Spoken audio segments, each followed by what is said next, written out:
Mr. Chairman,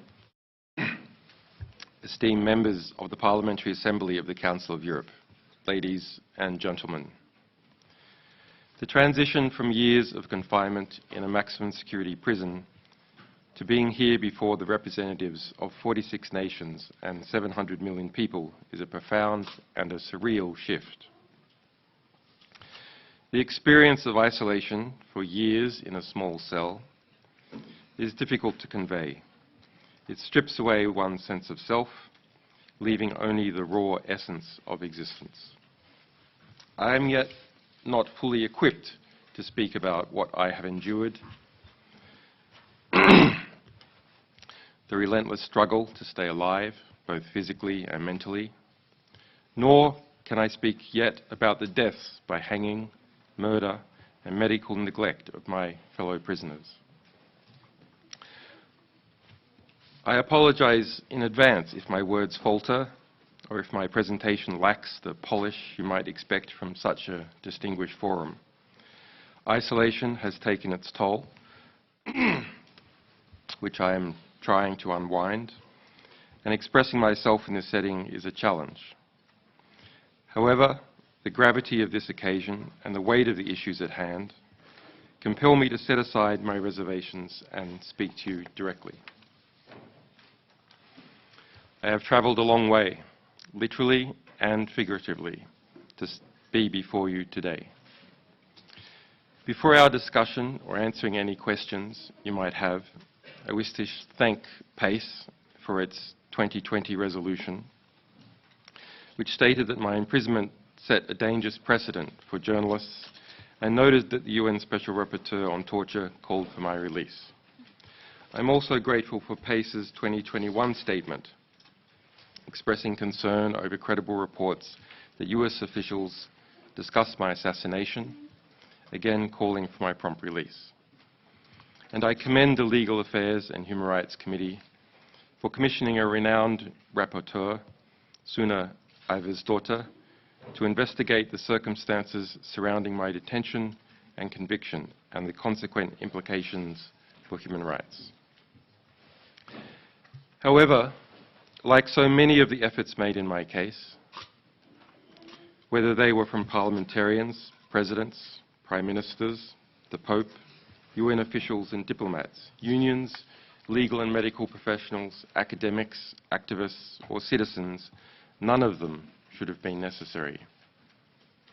None of the statements, resolutions, reports, films, articles, events, fundraisers, protests and letters over the last 14 years should have been necessary. But all of them were necessary because without them I never would have seen the light of day. This unprecedented global effort was needed because the legal protections that did exist, many existed only on paper, were not effective in any remotely reasonable time. I eventually chose freedom over unrealizable justice after being detained for years and facing a 175-year sentence with no effective remedy.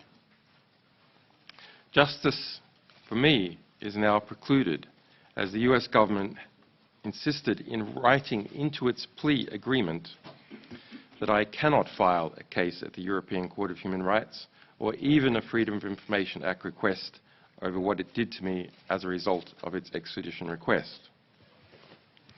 I want to be totally clear. I am not free today because the system worked. I am free today after years of incarceration because I pled guilty to journalism. I pled guilty to seeking information from a source.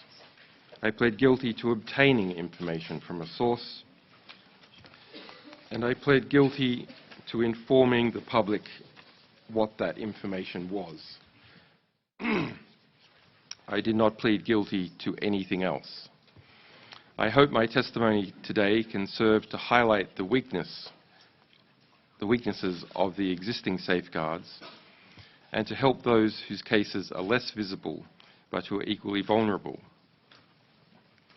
As I emerge from the dungeon of Belmarsh, The truth now seems less discernible, and I regret how much ground has been lost during that time period, how expressing the truth has been undermined, attacked, weakened, and diminished.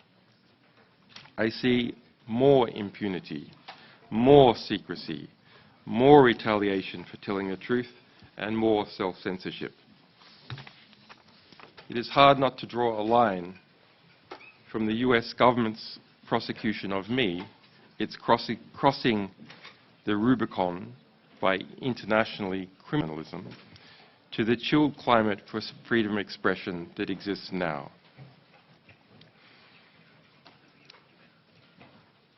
When I founded WikiLeaks, it was driven by a simple dream: to educate people about how the world works so that, through understanding, we might bring about something better.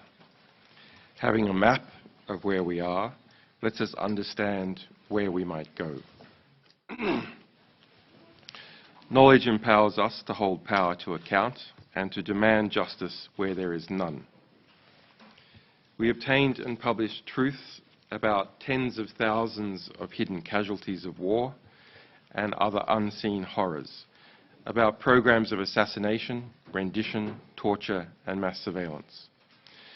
We revealed not just when and where these things happened, but frequently the policies, the agreements, and the structures behind them. When we published Collateral Murder, the infamous gun camera footage of a US Apache helicopter crew eagerly blowing to pieces Iraqi journalists and their rescuers, the visual reality of modern warfare shocked the world. But we also used interest in this video to direct people to the classified policies for when the US military could deploy lethal force in Iraq, how many civilians could be killed before gaining higher approval. In fact, 40 years of my potential 175-year sentence was for obtaining and releasing those policies.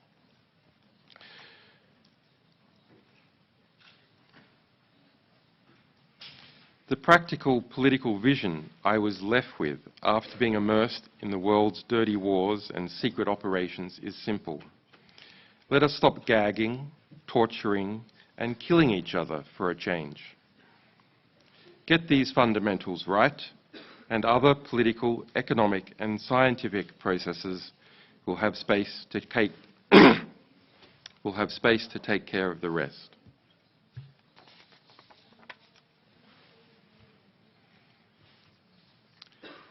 WikiLeaks' work was deeply rooted in the principles that this assembly stands for. Our journalism elevated freedom of information and the public's right to know. It found its natural operational home in Europe. I lived in Paris, and we had formal corporate registrations in France and in Iceland. Our journalistic and technical staff were spread throughout Europe. We published to the world from servers based in France, in Germany, and in Norway.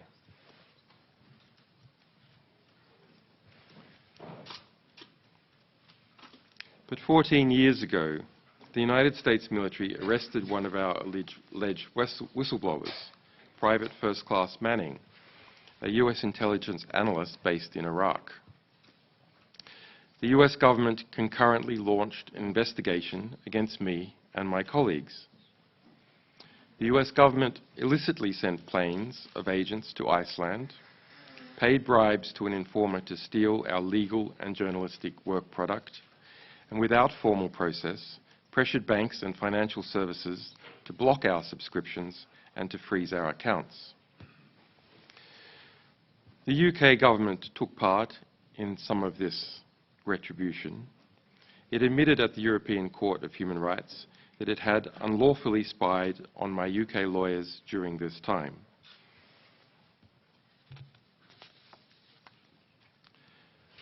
Ultimately, this harassment was legally groundless. President Obama's Justice Department chose not to indict me, recognizing that no crime had been committed. The United States had never before prosecuted a publisher for publishing or obtaining government information. To do so would require a radical and ominous reinterpretation of the US Constitution. In January 2017, Obama also commuted the sentence of Manning, who had been convicted of being one of my sources. However, in February 2017, the landscape changed dramatically. President Trump had been elected.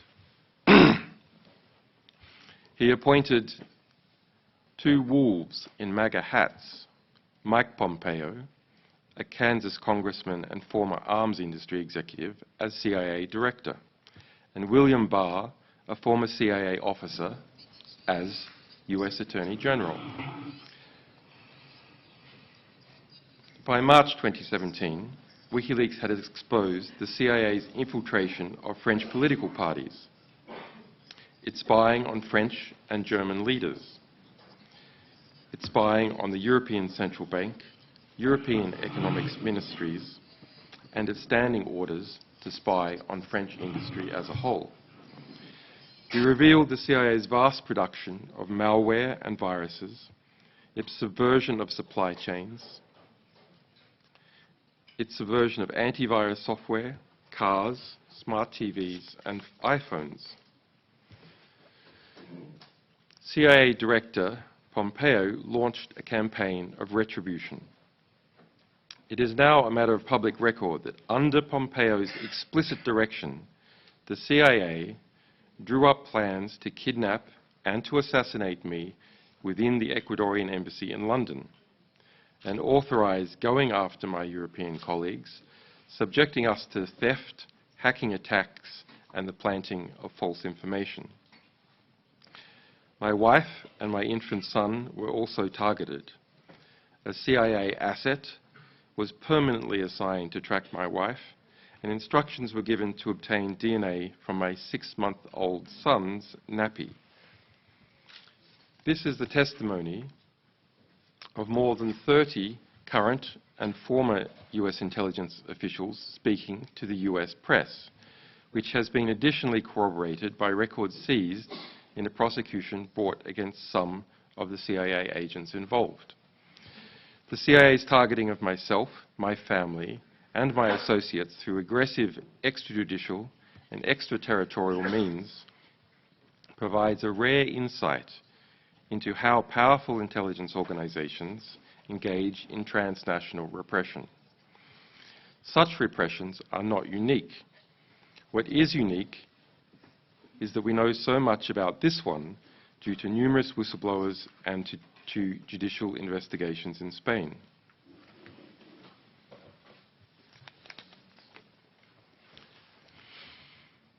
This assembly is no stranger to extraterritorial abuses by the CIA. Pace's groundbreaking report on CIA renditions in Europe exposed how the CIA operated secret detention centers and conducted unlawful renditions on European soil, violating human rights and international law.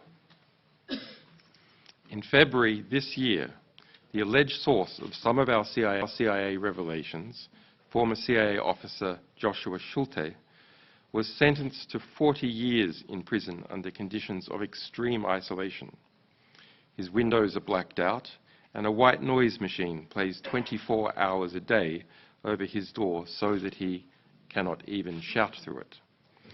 These conditions are more severe than those found in Guantanamo Bay. But transnational repression is also conducted by abusing legal processes. The lack of effective safeguards against this means that Europe is vulnerable to having its mutual legal assistance and extradition treaties hijacked by foreign powers to go after dissenting voices in Europe.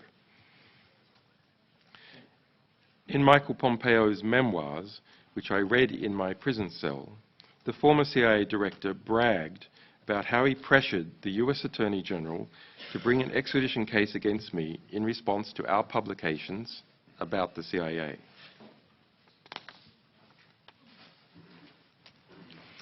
Indeed, acceding to Pompeo's requests, the US Attorney General reopened the investigation against me that Obama had closed and re-arrested Manning, this time as a witness. Manning was held in a prison for over a year, fined $1,000 a day in a formal attempt to coerce her into providing secret testimony against me. She ended up attempting to take her own life.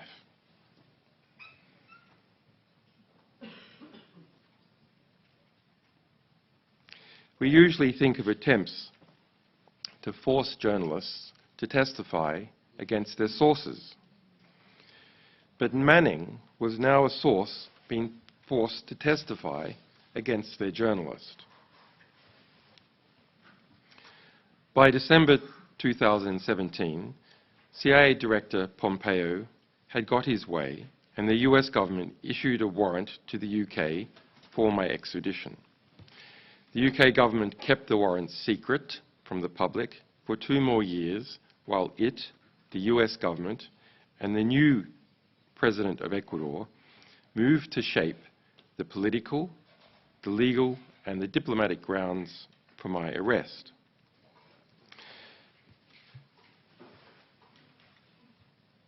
When powerful nations feel entitled to target individuals beyond their borders, those individuals do not stand a chance unless there are strong safeguards in place and a state willing to enforce them. Without this, no individual has a hope of defending themselves against the vast resources that a state aggressor can deploy.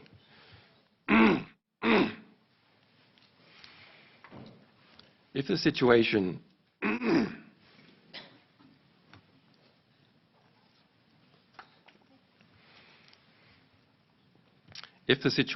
were not already bad enough in my case, the US government asserted a dangerous new global legal position.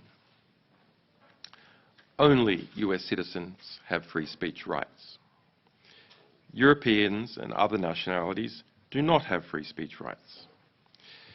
But the US claims its Espionage Act still applies to them regardless of where they are.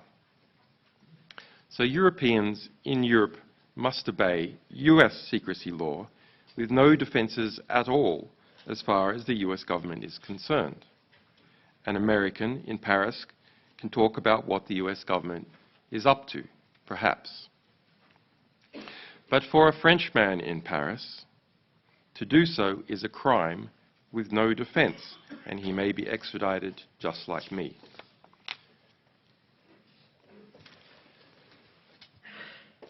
Now that one foreign government has formally asserted that Europeans have no free speech rights, a dangerous precedent has been set.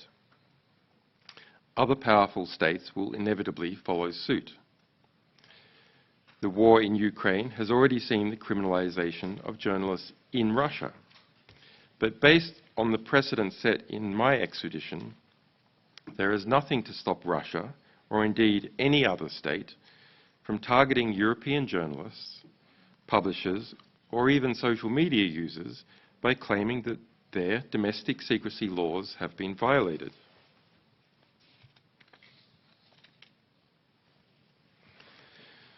The rights of journalists and publishers within the European space are seriously threatened. Transnational repression cannot become the norm here. As one of the world's 2 great norm-setting institutions, PACE must act. The criminalization of news-gathering activities is a threat to investigative journalism everywhere. I was formally convicted by a foreign power for asking for, receiving, and publishing truthful information about that power while I was in Europe. The fundamental issue is simple. Journalists should not be prosecuted for doing their jobs. Journalism is not a crime. It is a pillar of a free and informed society.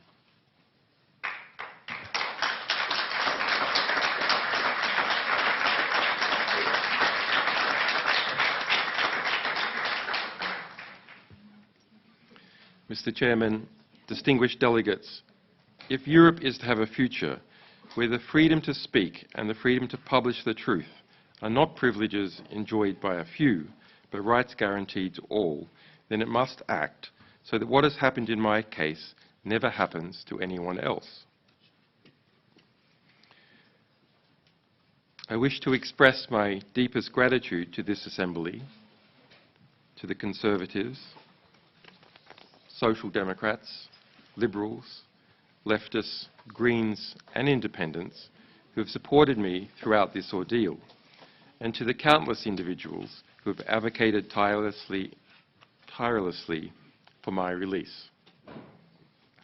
It is heartening to know that in a world often divided by ideology and interests, there remains a shared commitment to the protection of essential human liberties. Freedom of expression and all that flows from it is at a dark crossroad. I fear that unless institutions like PACE wake up to the gravity of the situation, it will be too late. Let us all commit to doing our part to ensure that the light of freedom never dims, that the pursuit of truth will live on, and that the voices of the many are not silenced by the interests of the few.